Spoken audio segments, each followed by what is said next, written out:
नमस्कार दोस्तों, एक बार फिर से आप सभी का टू द पॉइंट चैनल में स्वागत है।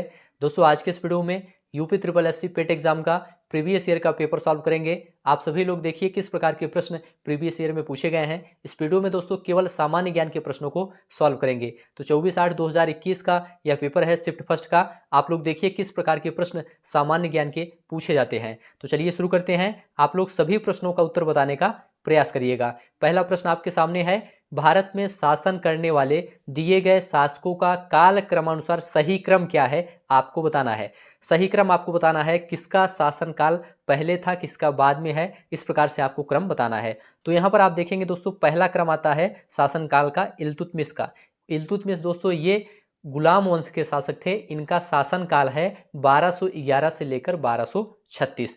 दूसरा शासनकाल आता है अलाउद्दीन खिलजी का। इनका शासनकाल 1296 से लेकर 1316 तक है और ये खिलजी वंश के शासक थे।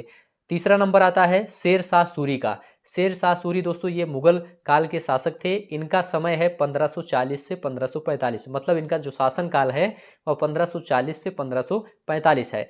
और लास्ट में आता है अकबर का। अकबर दोस्तों ये मुगल काल के शासक थे। इनका समय है, इनका जो शासन काल है वह है 1556 से लेकर 1605। तो इस प्रकार से दोस्तों यहाँ पर आपका क्या सही हो जाएगा, बी ऑप्शन सही हो जाएगा। चौथा तीसरा पहला दूसरा, ठीक है, चौथा तीसरा पहला दूसरा। चलिए आगे बढ़ते हैं, अगला प्रश्न देखते हैं किस प्रकार के प्रश्न पूछे गए हैं। तो आप सभी लोग वीडियो को पूरा लास्ट तक जरूर देखिएगा और सभी प्रश्नों का उत्तर बताने का प्रयास करिएगा। निम्न में से कौन से संत शिवाजी के समकालीन थे? ऑप्शन आपके सामने है। यहाँ पर आपका राइट आंसर हो जाएगा दोस्तों तुकाराम। संत तुकाराम ये शिवाजी के समकालीन थे। और ध्यान रखिएगा जो तुकाराम है, संत तुकाराम ये चैतन्य महाप्रभु के शिष्य थे। किसके? चैतन्य महाप्रभु के शिष्य थे। इसे आप लोग ध्यान रखिएगा। तुकाराम दोस्तों ये 17वीं शताब्दी के भक्ति आंदोलन के प्रमुख स्तंभ थे। और शिवाजी की माता का नाम जीजाबाई और गुरु का नाम रामदास था। इसे भी आप लोग याद रखिएगा। चलिए आगे बढ़ते हैं। अगला प्रश्न है, बंगाल के प्रथम गवर्नर जनरल कौन थे? आप लोग बताइए यहाँ पर आपका राइट आंसर क्या है। देखिए दोस्तों बंगाल के प्रथम governor general lord Warren Hastings थे। तो यहाँ पर आपका बी ऑप्शन राइट हो जाएगा, लॉर्ड वारेन हेस्टिंग्स। इनका समय दोस्तों 1773 से लेकर 1785 तक था। इसे आप लोग ध्यान रखिएगा। चलिए आगे बढ़ते हैं, अगला प्रश्न देखेंगे। चरक संहिता संबंधित है। चरक संहिता किससे संबंधित है आपको यह बताना है। तो चरक संहिता दोस्तों ये चिकित्सा से संबंधित है। बी ऑप्शन आपका यहाँ पर राइट हो जाएगा। ठीक है, चरक संहिता आयुर्वेद का एक प्राचीनतम आधारभूत ग्रंथ है जिसका उपदेशक चरक हैं। जिसके उपदेशक कौन है? चरक हैं। चरक संहिता में दोस्तों मानव शरीर से संबंधित अनेक रोगों के लक्षण एवं चिकित्सा वर्णित है। चलिए आगे बढ़ते हैं, अगला प्रश्न है। यहाँ पर देखिए दोस्तों आपको बताना है कौन सा जोड़ा सही नहीं है। तो यहाँ पर पहला जोड़ा देखिए कलिंग युद्ध। कलिंग युद्ध 261 ईसा पूर्व हुआ था, यह सही है। शक संवत की शुरुआत 78 ईस्वी में हुई थी, यह भी सही है। और मुस्लिम युग की शुरुआत 622 ईस्वी में हुई थी, यह भी सही है। औरंगजेब की मृत्यु यहाँ पर देखिए 1709 में औरंगजेब की मृत्यु नहीं हुई थी। कब हुई थी? 1707 को हुई थी। 3 मार्च 1707 को औरंगजेब की मृत्यु हुई थी। इसलिए यहाँ पर डी ऑप्शन सही हो जाएगा। यही जोड़ा सही नहीं है, यही आपको बताना था। ठीक है, तो यहाँ पर आपका डी ऑप्शन राइट हो जाएगा। आगे बढ़ते हैं दोस्तों, इनमें से किसे भारत के ग्रैंड ओल्ड मैन के नाम से जाना जाता है? ग्रैंड ओल्ड मैन के नाम से किसे जाना जाता है आपको यह बताना है। तो यहाँ पर दोस्तों आपका राइट आंसर हो जाएगा, दादा भाई नौरोजी को ग्रैंड ओल्ड मैन कहा जाता है। ए ऑप्शन दोस्तों आपका यहाँ पर राइट हो जाएगा। और दोस्तों सुरेंद्र नाथ बनर्जी को राष्ट्र के गुरु के नाम की संज्ञा दी जाती थी। इसे भी आप लोग ध्यान रखिएगा। आगे बढ़ते हैं दोस्तों, आप लोग देखते चलिए कैसे कैसे प्रश्न पूछे जाते हैं पेट एग्जाम में। सन 1915-16 में किसके नेतृत्व में 2 होम रूल लीग हुई? ऑप्शन आपके सामने है। यहाँ पर आपका राइट आंसर क्या है?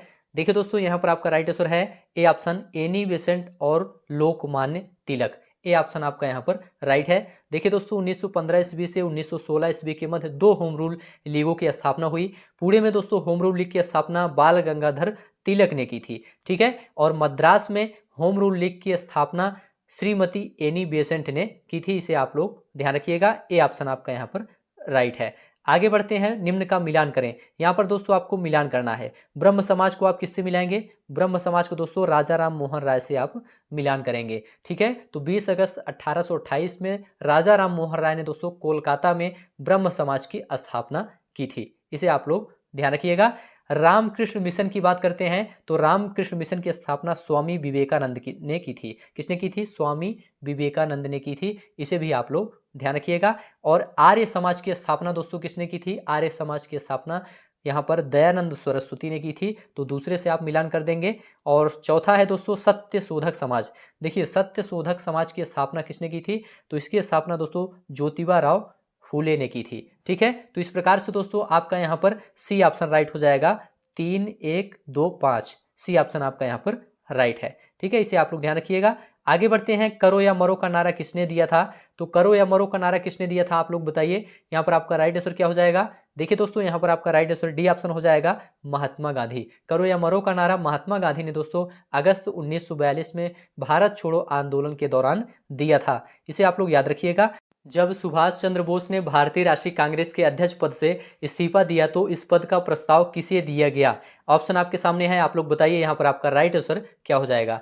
देखिए दोस्तों, जब सुभाष चंद्र बोस ने भारतीय राष्ट्रीय कांग्रेस के अध्यक्ष पद से इस्तीफा दिया था तो इस पद का प्रस्ताव डॉक्टर राजेंद्र प्रसाद को दिया गया था। देखिए दोस्तों, 1939 के त्रिपुरी अधिवेशन में सुभाष चंद्र बोस गांधी जी के समर्थक उम्मीदवार पट्टाभी सीतारामैया को हराकर कांग्रेस के दूसरी बार अध्यक्ष चुने गए थे, परंतु दोस्तों गांधी जी के विरोध के कारण सुभाष चंद्र बोस ने इस्तीफा दे दिया और इसके बाद राजेंद्र प्रसाद को कांग्रेस का अध्यक्ष चुना गया। तो सी ऑप्शन आपका यहाँ पर राइट हो जाएगा। सलाल पन बिजली परियोजना किस नदी पर स्थित है? ऑप्शन आपके सामने है, यहाँ पर आपका राइट आंसर क्या है? देखिए दोस्तों, सलाल पन बिजली परियोजना जम्मू कश्मीर के ऊधमपुर जिले में चिनाब नदी पर बना है, इसलिए सी ऑप्शन आपका राइट हो जाएगा। इसका निर्माण दोस्तों 1970 में हुआ था। आगे बढ़ते हैं, वसंत विषु होता है। वसंत विषु कब होता है? तो ध्यान रखिए दोस्तों 21 मार्च को वसंत विषु होता है, इसलिए ए ऑप्शन आपका यहाँ पर राइट हो जाएगा। ठीक है, चलिए आगे बढ़ते हैं। अगला प्रश्न है, राजस्थान में खेतड़ी परियोजना किसके उत्पादन के लिए प्रसिद्ध है? ऑप्शन आपके सामने है, यहाँ पर आपका राइट आंसर क्या है? देखिए दोस्तों, राजस्थान में खेतड़ी परियोजना ये तांबा उत्पादन के लिए प्रसिद्ध है, इसलिए सी ऑप्शन आपका यहाँ पर राइट हो जाएगा। चलिए आगे बढ़ते हैं, अगला प्रश्न देखेंगे। काजीरंगा राष्ट्रीय उद्यान स्थित है। काजीरंगा राष्ट्रीय उद्यान कहाँ स्थित है आपको यह बताना है। ऑप्शन आपके सामने है।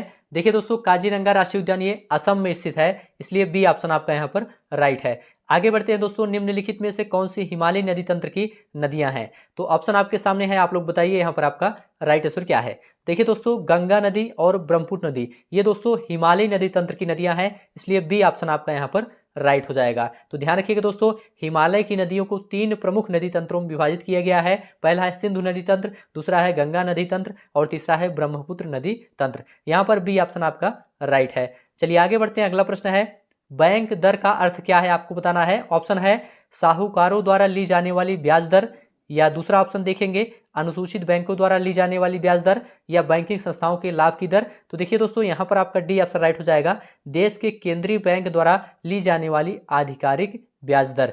डी ऑप्शन आपका यहाँ पर राइट हो जाएगा।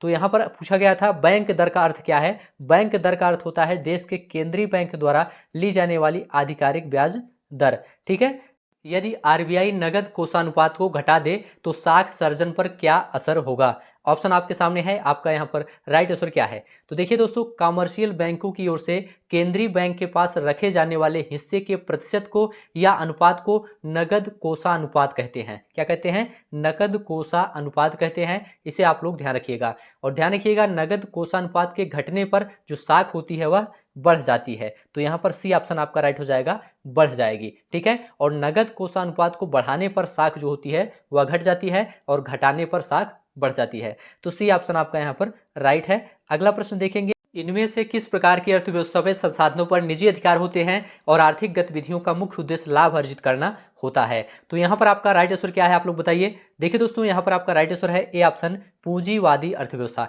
पूंजीवादी अर्थव्यवस्था में दोस्तों संसाधनों पर निजी अधिकार होते हैं और आर्थिक गतिविधियों का मुख्य उद्देश्य लाभ अर्जित करना होता है। ए ऑप्शन आपका राइट है।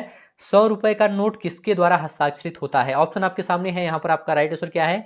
देखिए दोस्तों, 100 रुपए के नोट पर आरबीआई के गवर्नर का हस्ताक्षर होता है। किसका होता है? आरबीआई के गवर्नर का हस्ताक्षर होता है, इसलिए दोस्तों यहाँ पर आपका ए ऑप्शन राइट हो जाएगा।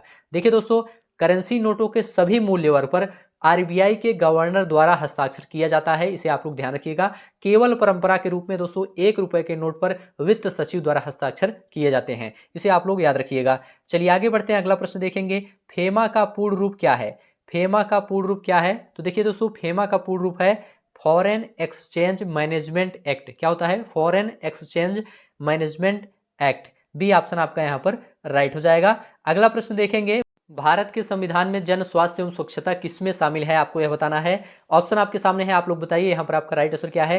देखिए दोस्तों, भारत के संविधान में जन स्वास्थ्य एवं स्वच्छता राज्य सूची में शामिल है, इसलिए ए ऑप्शन आपका यहाँ पर राइट है। इसे ध्यान रखिएगा। ऐसे विषय जिन पर दोस्तों राज्य के विधानमंडल द्वारा कानून बनाए जाते हैं वह राज्य सूची के अंतर्गत आते हैं। चलिए आगे बढ़ते हैं। भारत में पंचायती राज व्यवस्था इसके अंतर्गत रखी गई है, मतलब किसके अंतर्गत रखी गई है पंचायती राज व्यवस्था, तो यहाँ पर आपका राइट आंसर है दोस्तों राज्य नीति निदेशक तत्व, राज्य के नीति निदेशक तत्व के अंतर्गत पंचायती राज व्यवस्था को रखी गई है, इसलिए सी ऑप्शन आपका यहाँ पर राइट हो जाएगा। ठीक है, आगे बढ़ते हैं। शिक्षा का अधिकार एक मौलिक अधिकार है जो कि संबंधित है, किससे संबंधित है, तो यहाँ पर आपका राइट आंसर क्या है, आप लोग जल्दी से कमेंट करके बताइए। देखिए दोस्तों, शिक्षा का अधिकार एक मौलिक अधिकार है, या दोस्तों अनुच्छेद 21A से संबंधित है, इसे आप लोग ध्यान रखिएगा। यहाँ पर आपका ए ऑप्शन बिल्कुल राइट हो जाएगा। अगला प्रश्न है, निम्न में से किसने संविधान सभा में उद्देश्य प्रस्ताव रखा, उद्देश्य प्रस्ताव किसने रखा था संविधान सभा में, आपको यह बताना है। तो यहाँ पर आपका राइट आंसर है दोस्तों ए ऑप्शन, जवाहरलाल नेहरू ने उद्देश्य प्रस्ताव संविधान सभा में रखा था, इसलिए आपका यहाँ पर ए ऑप्शन बिल्कुल राइट है। अगला प्रश्न देखेंगे, भारतीय संविधान के किस अनुच्छेद में अल्पसंख्यकों के हित निहित हैं, ऑप्शन आपके सामने है, आप लोग बताइए यहाँ पर आपका राइट आंसर क्या है। देखिए दोस्तों, यहाँ पर आपका राइट आंसर है सी ऑप्शन, अनुच्छेद 29 में अल्पसंख्यकों के हित निहित हैं, इसलिए सी ऑप्शन आपका यहाँ पर राइट है। अनुच्छेद 24 की बात करें तो इसमें दोस्तों कारखानों आदि में बालकों के नियोजन का प्रतिबंध शामिल किया गया है, इसे भी आप लोग ध्यान रखिएगा। अगला प्रश्न देखेंगे, ठोस चालक में धारावाहक होते हैं, कौन होते हैं, प्रोटॉन, न्यूट्रॉन, मुक्त इलेक्ट्रॉन या इनमें से कोई नहीं। तो देखिए दोस्तों, ठोस चालकों में बड़ी संख्या में मुक्त इलेक्ट्रॉन होते हैं, ठीक है, और जब चालक पर विद्युत क्षेत्र लगाया जाता है तो मुक्त इलेक्ट्रॉन एक दिशा में दोस्तों बहने लगते हैं जो धारा के मुख्य वाहक होते हैं। तो यहाँ पर दोस्तों आपका सी ऑप्शन राइट है, मुक्त इलेक्ट्रॉन। अगला प्रश्न है दोस्तों, प्रकाश वर्ष किसके मापन की एक इकाई है, यहाँ पर आपका राइट आंसर क्या है। देखिए दोस्तों, प्रकाश वर्ष जो है ये एक वर्ष में निर्वात में प्रकाश द्वारा चली गई दूरी के मापन की एक इकाई है, इसलिए सी ऑप्शन आपका यहाँ पर राइट हो जाएगा, इसे आप लोग ध्यान रखिएगा। अगला प्रश्न है, ब्लीचिंग पाउडर का रासायनिक नाम यह भी है, ब्लीचिंग पाउडर का रासायनिक नाम क्या है, आपको यह बताना है। ऑप्शन आपके सामने है, यहाँ पर आपका राइट आंसर है दोस्तों b option, calcium oxychloride. Bleaching powder का रासायनिक नाम क्या है, कैल्शियम ऑक्सीक्लोराइड है, यहाँ पर आपका बी ऑप्शन बिल्कुल राइट हो जाएगा। चलिए अगला प्रश्न देखेंगे, 18 कैरेट सोने में खरे सोने का प्रतिशत कितना होता है, आपको यह बताना है। यहाँ पर आपका राइट आंसर क्या है, देखिए दोस्तों, यहाँ पर आपका राइट आंसर बी ऑप्शन है 75%। 18 कैरेट सोने में खरे सोने का प्रतिशत कितना होता है, 75% होता है, इसे आप लोग ध्यान रखिएगा। ठीक है, चलिए अगला प्रश्न देखेंगे, संतरे में बहुतायत में होता है, संतरे में बहुतायत में क्या होता है, विटामिन सी या विटामिन ए या विटामिन बी या इनमें से कोई नहीं। यहाँ पर आपका राइट आंसर क्या है, देखिए दोस्तों, यहाँ पर आपका राइट आंसर है विटामिन सी। संतरे में बहुतायत मात्रा में विटामिन सी होता है, ए ऑप्शन आपका यहाँ पर राइट है। विटामिन सी के प्रमुख स्रोत की बात करें तो संतरा और नींबू ये दोस्तों इसके प्रमुख स्रोत हैं। तो दोस्तों आज का वीडियो यहीं पर समाप्त होता है। ऐसे ही प्रश्न पेट एग्जाम में पूछे जाते हैं, इसके आगे के प्रश्नों को नेक्स्ट वीडियो में लेकर आएंगे। वीडियो को यहीं समाप्त करते हैं। यह वीडियो आपको कैसा लगा आप लोग जरूर बताइए, अच्छा लगा है तो चैनल को सब्सक्राइब करिए। अभी के लिए बस इतना ही, मिलेंगे आपको नेक्स्ट वीडियो में, तब तक के लिए आप सभी का बहुत बहुत धन्यवाद।